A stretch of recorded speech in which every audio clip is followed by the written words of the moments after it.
first thing we will do is we will put three of us our names. So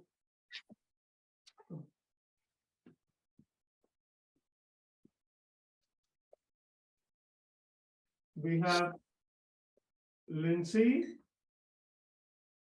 Pedro, Nipin. And today is the 12th of May, and we are online. And there goes your, yeah, okay. And Pedro is missing now.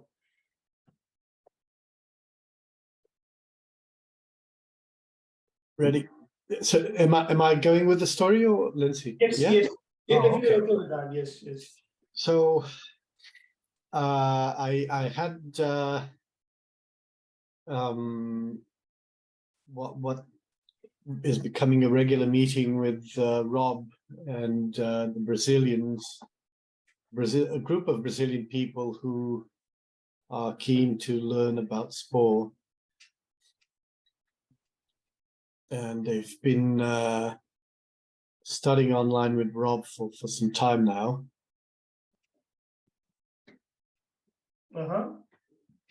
And a couple of weeks ago, I joined them.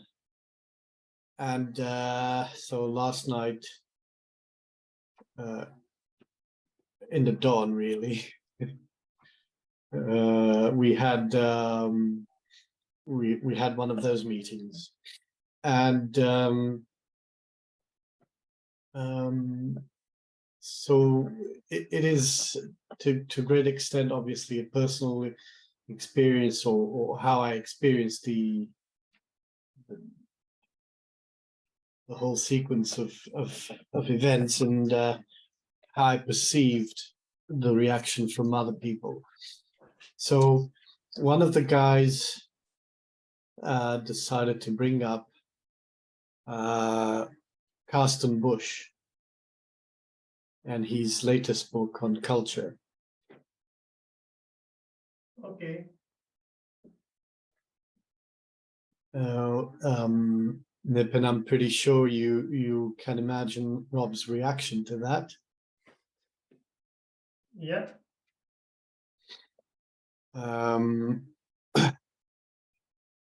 So he strongly responded to the idea that Carsten somehow is a good writer, which was what was being conveyed by this other person, and that strongly argued in his own way that Carsten is a fraud that knows nothing about culture, and there's no way he can know anything about culture. He has no expertise and so forth. And so you know how it goes. And but the interesting part of it was observing the reaction from the other people in the meeting to Rob's strong ways, and also to experience my own reaction to it. Okay. Okay. So the other people, particularly the guy who was advocating for Carsten's book, was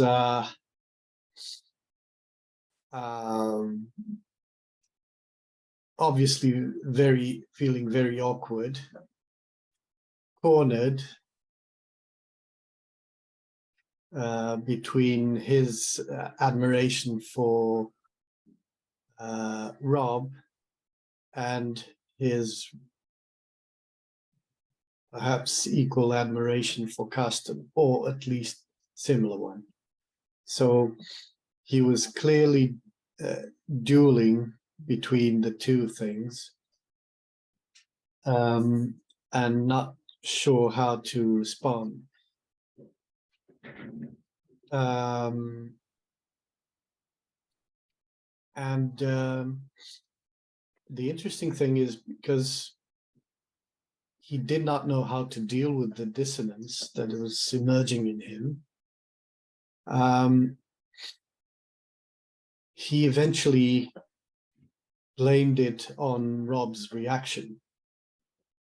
So it was not about the dissonance that was emerging in him, but it became about Rob's ways.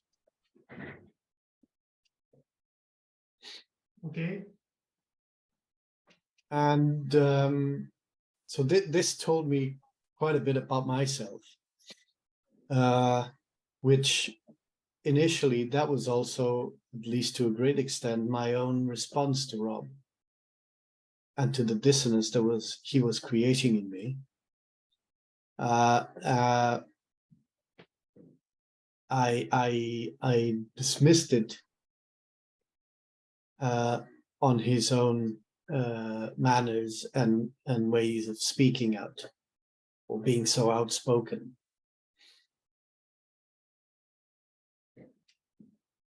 Okay. And again, having met him obviously made a whole difference, tremendous difference. And having a different perspective on about him and about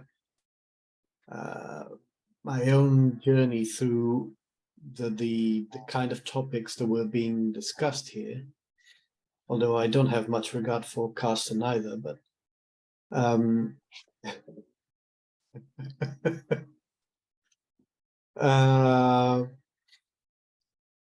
but to some extent, I saw in what was going on part of my own journey.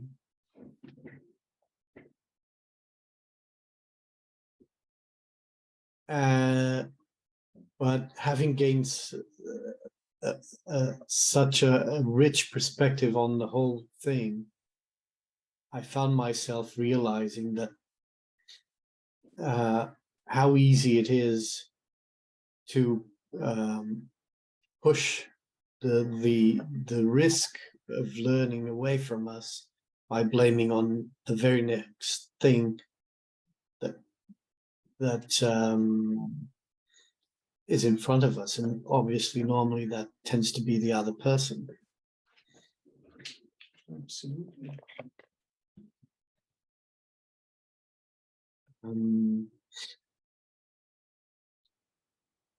So that's the bulk of it, and I realized that I became capable of gaining perspective on what has been my journey up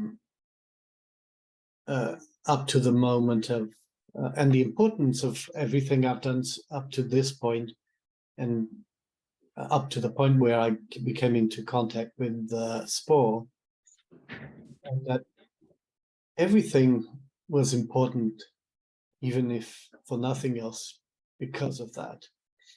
And but most importantly, perhaps because it allows me to have a perspective on things.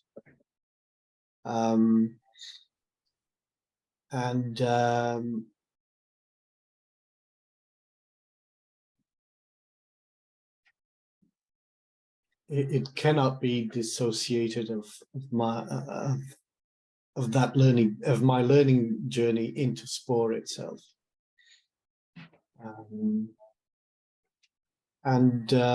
I think that's the point at which you start to distinguish the knowledge, the work of people from the person itself, or from the person his or herself. Yeah, great. It's so interesting that what you talk about is exactly what Lindsay and I were talking about before you joined. Lindsay, would you like to? Do you have anything to? Pedro, I was saying that until I met Rob, I thought that he was too serious and not a person who even jokes around or has a pleasant personality. He's a serious guy who's always saying things that offends people. Because that is the impression I got also because of editing podcasts. Like you are looking for words that are offensive, and I'm removing those. And I had that picture in mind that Rob is like this. He and I had a thought also when I came to Synergy, where when he talks, I can see in reality how is he going to offend another person, and how would that be? But he was so cool. He didn't uh, he didn't appear to be the person that I imagined. And it was so lovely to meet him. Yeah. Yes, and I think, well, in my view, this is the gift that both of you gave me. This is the gift that both of you gave me, which is meeting with Rob. I think there's so much to draw from this conversation, but I think far too many of us, and then Pedro said that also, far too many of us come to a conversation to outsmart the other person, to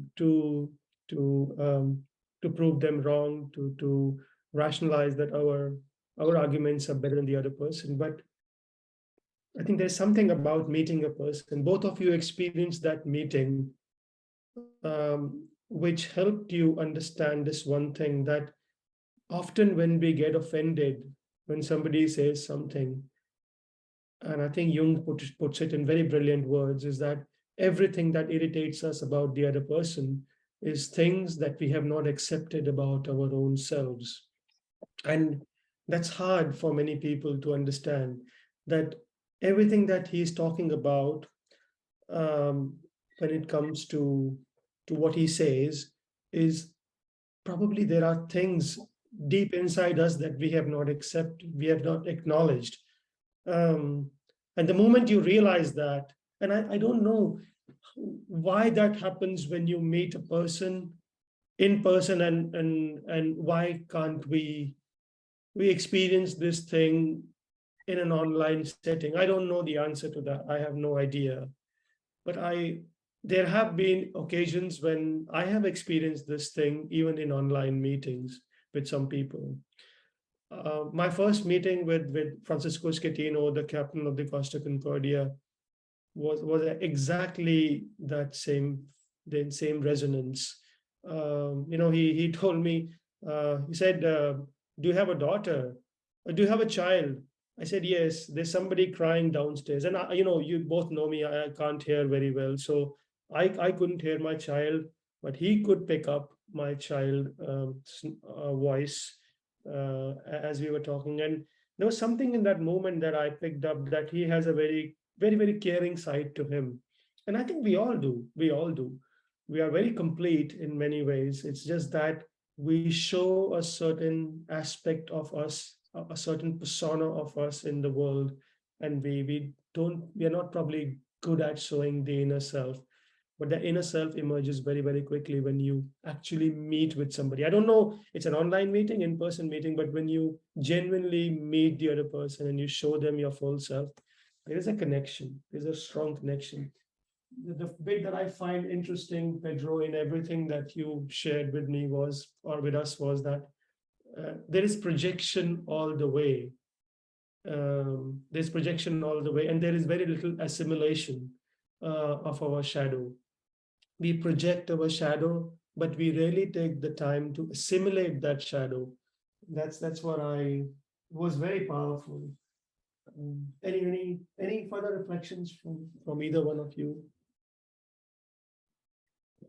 Am I coming in the way of? I know, and just look at this. Very little in this space, and we quickly go here, right? We quickly go here, and it's nothing in the negative space at all. Although there is negativity here, but it's all around feelings and emotions. It's very little objectivity. Amazing. Yeah. Sorry, you're saying something, Pedro. No, that the punchline, I think, is very much that Jung saying that if and how conversation mirrors ourselves in the other person. And it is so hard to see that unless you deliberately train yourself to do that. It is virtually impossible to acquire consciousness of how those things are working when you're having a conversation. And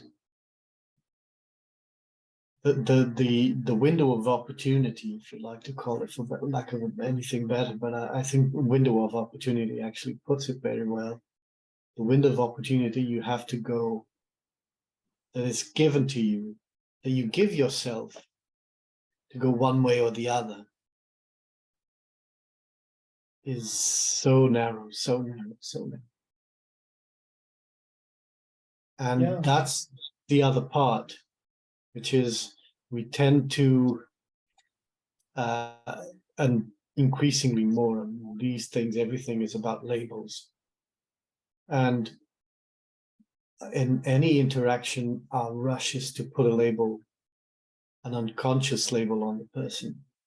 It's either this or that.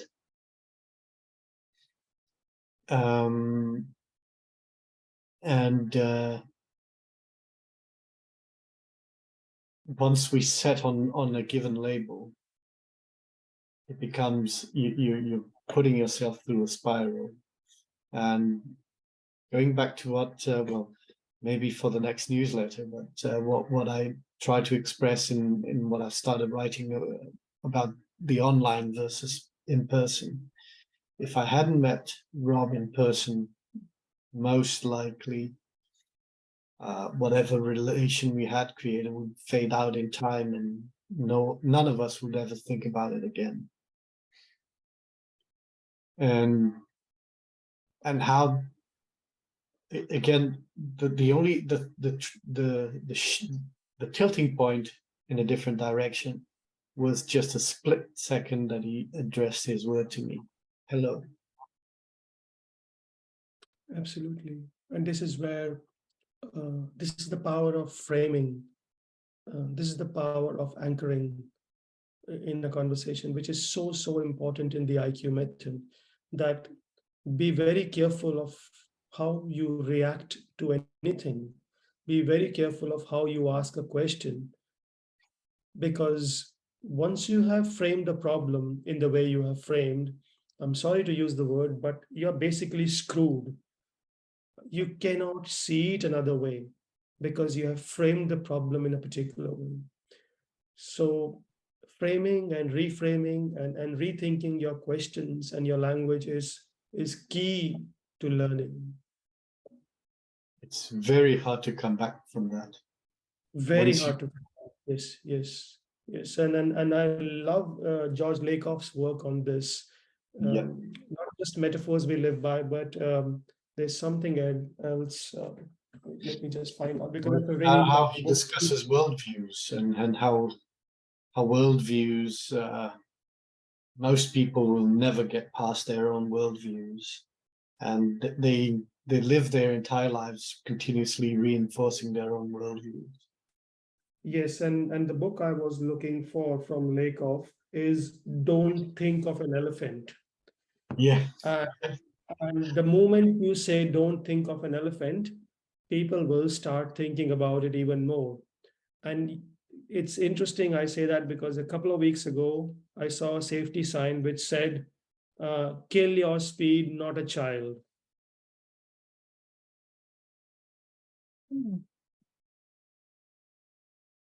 It's so amazing. Yeah. You already framed the problem and you're wondering why we are going, or why we're experiencing problems like this. So I normally use the elephant. It's amazing how the elephant keeps.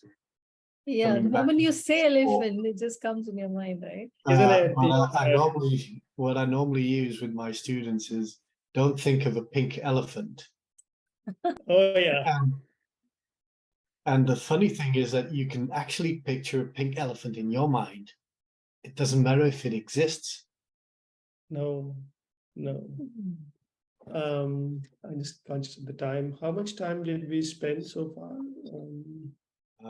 20 minutes, half an hour, roughly. Yeah, 29. So I will stop recording this. Well, unless anyone wants to conclude by saying just very few No. words. No, I think it's Yeah, I think that's good. no. If you want to say something, that's fine. No. Yeah, you know what? I'll give you something here.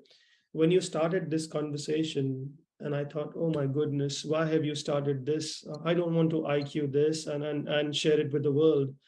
And I had this fear, in my mind that I don't want to project negativity. I really wanted to have something else. But I'm so thankful to you for for for opening it up, because these are the kind of conversations that need to be opened up. It is so good. So thank you very much for opening this. And it's so serendipitous, because Lindsay and I were talking exactly the same thing before you came to this conversation just now. It's what Jung calls synchronicity, that things just come together without a reason. So all of us were probably thinking about it, and here's an opportunity to bring it all together. Anything from you, Lindsay? You want to say something? I was thinking that we project even the biases that we have. I was trying to think how I talk. Like, already I've formed an opinion based on a past experience that I have. And I often fail to erase that and come with an open mind. It's always there. Like, so difficult to stop. Yeah. Okay, all right. I'll stop the recording. I think it will be wonderful. Thank you both. Yes.